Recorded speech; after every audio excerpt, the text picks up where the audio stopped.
എല്ലാവർക്കും മനക്കൂട്ടൻസ് കിച്ചണിലേക്ക് സ്വാഗതം. എല്ലാവർക്കും സുഖല്ലേ?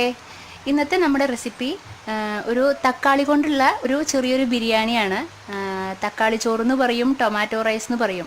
അപ്പോൾ അതിന് വേണ്ട ഇൻഗ്രീഡിയൻസ് എന്താണെന്നുള്ളത് നമുക്ക് നോക്കാം. അപ്പോൾ നമ്മുടെ തക്കാളി ബിരിയാണിക്ക് വേണ്ടിയിട്ട് ഏറ്റവും ആദ്യം വേണ്ടത്, ഞാൻ ബസ്മതി റൈസ് നന്നായിട്ട് വേവിച്ച് വെച്ചിട്ടുണ്ട്. ഒരുപാട് വേവാൻ പാടില്ല. അതിൻ്റെ പരുവം കണ്ടില്ലേ, ഇതുപോലെ ഇരിക്കണം കേട്ടോ. അധികം വെന്ത് കഴിഞ്ഞിട്ടുണ്ടെങ്കിൽ അതിൻ്റെ ടേസ്റ്റ് മാറും. അപ്പോൾ ഞാൻ ബസ്മതി റൈസ് വേവിച്ചിട്ട് എടുത്ത് വെച്ചിരിക്കുകയാണ്. പിന്നെ വേണ്ടത്, ഞാൻ ഒരു 3 തക്കാളി അതായത് നന്നായിട്ട് പഴുത്ത തക്കാളി, അത് ഞാൻ ജ്യൂസ് ആക്കി വെച്ചിരിക്കുകയാണ്. 3 എണ്ണം. നമ്മൾ ഇതിനെടുക്കുമ്പോൾ തക്കാളിയും സബോളയും എടുക്കുമ്പോൾ 3 തക്കാളി എടുക്കുകയാണെങ്കിൽ ഒരു 4 സബോള എടുക്കുക. ഇപ്പോൾ 4 തക്കാളിയാണ് എടുക്കണമെന്നുണ്ടെങ്കിൽ 5 സബോള എടുക്കുക. ഇപ്പം ഞാനിതൊരു 3 തക്കാളി ജ്യൂസാക്കി വെച്ചിരിക്കുകയാണ്. നന്നായിട്ട് പഴുത്തതുണ്ടെങ്കിൽ അതായിരിക്കും കുറച്ചുകൂടി നല്ലത്. ഇതൊരു 4 സബോള ഞാൻ ചെറുതായിട്ട് അരിഞ്ഞു വെച്ചിരിക്കുകയാണ്. ഇത് കറിവേപ്പില.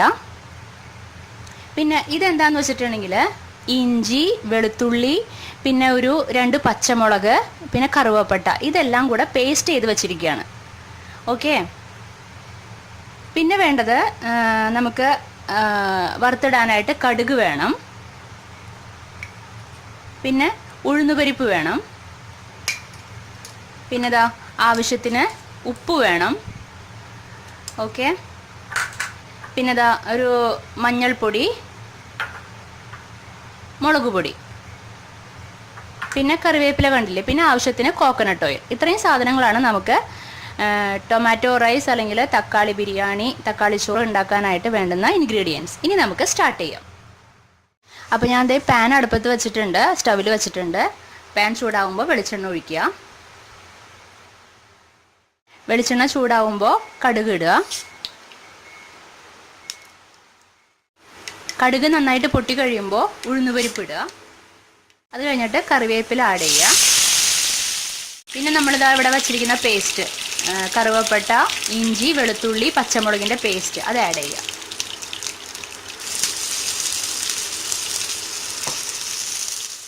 ഇതിൻ്റെ പച്ചമണം മാറുന്ന വരയ്ക്കും നന്നായിട്ട് വഴറ്റിക്കൊണ്ടിരിക്കുക. പച്ചമണം എല്ലാം നന്നായിട്ട് മാറിയിട്ടുണ്ട്. ഇനി നമുക്ക് ചെറുതായി കട്ട് ചെയ്ത് വെച്ചിരിക്കുന്ന സബോള ആഡ് ചെയ്യുക.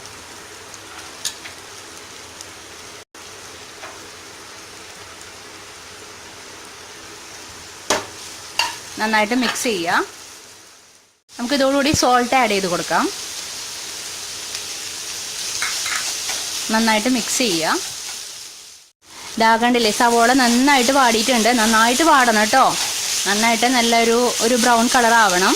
അപ്പോഴതിൻ്റെ ടേസ്റ്റ്, അല്ലെങ്കിൽ ഒരു പച്ച ഉണ്ടാവും, ടേസ്റ്റ് വ്യത്യാസം ഉണ്ടാവും. ഓക്കെ. അപ്പോൾ ഇനി നമുക്ക് മഞ്ഞൾപ്പൊടി ആഡ് ചെയ്യാം, മുളക് പൊടി ആഡ് ചെയ്യാം.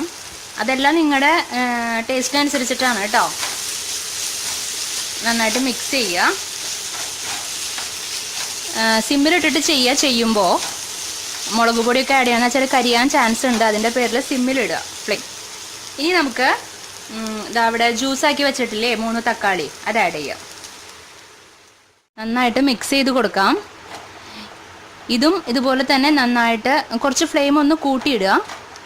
നന്നായിട്ട് കിടന്നിട്ട് അതിൻ്റെ പച്ചമണമൊക്കെ ഒന്ന് മാറട്ടെ. നന്നായിട്ട് കിടന്നിട്ട് നന്നായിട്ടൊന്ന് തിളച്ചൊക്കെ വേവട്ടെ. ഇതിൽ നമ്മൾ വെള്ളം ചേർക്കണില്ല കേട്ടോ, വെള്ളം ചേർക്കാൻ പാടില്ല. ഓക്കെ. അപ്പോൾ ഇത് നന്നായിട്ട് അതിൻ്റെ പച്ചമണമൊക്കെ ഒന്ന് മാറട്ടെ. പിന്നെ നിങ്ങൾക്ക് മല്ലിയില ഇഷ്ടമാണെങ്കിൽ മല്ലിയില ചേർക്കാം കേട്ടോ. ഇത് നമ്മൾ ആദ്യം ഇഞ്ചി, വെളുത്തുള്ളി, കറുവപ്പട്ട, പച്ചമുളക് പേസ്റ്റ് ചേർത്തില്ലേ, അപ്പോൾ അത് നന്നായിട്ട് വഴറ്റിയതിന് ശേഷം മല്ലിയില വേണമെങ്കിൽ ചേർക്കാം കേട്ടോ നിങ്ങൾക്ക്. ഞാൻ ചേർത്തിട്ടില്ല, മോനിഷ്ടമല്ല മല്ലിയില അങ്ങനെ ഇതായിട്ട് കിടക്കണത്. അപ്പോൾ അതിൻ്റെ പേരിൽ ഞാൻ ചേർത്തിട്ടില്ല കേട്ടോ. ചേർത്താൽ അതൊരു സ്വാദാണ്, അത് ഇഷ്ടമുള്ളവർക്ക് അത് ചേർക്കാം. ഓക്കെ. അപ്പം നന്നായിട്ട് വഴണ്ടി വന്നിട്ടുണ്ട്. ഇനി വേണമെങ്കിൽ ഉപ്പ് നോക്കിയിട്ട്, ഉപ്പ് വേണമെങ്കിൽ നിങ്ങൾക്ക് ആഡ് ചെയ്യാം കേട്ടോ. നമുക്കിതിൽ ആ റൈസ് ചേർക്കേണ്ടതാണ്. അപ്പോൾ അതിനനുസരിച്ചിട്ട് ഉപ്പ് ആഡ് ചെയ്യാം. ഇപ്പം നോക്കിയിട്ട് നിങ്ങൾക്ക് ചേർക്കാവുന്നതാണ്. ഇനി നമുക്ക് ഫ്ലെയിം ഓഫ് ചെയ്യാം. ഇനി നമുക്ക് അവിടെ വേവിച്ച് വെച്ചിരിക്കുന്ന ബിരിയാണി റൈസ് ഉണ്ടല്ലോ, അത് ആഡ് ചെയ്യാം ഇതിൽ കൂടെ.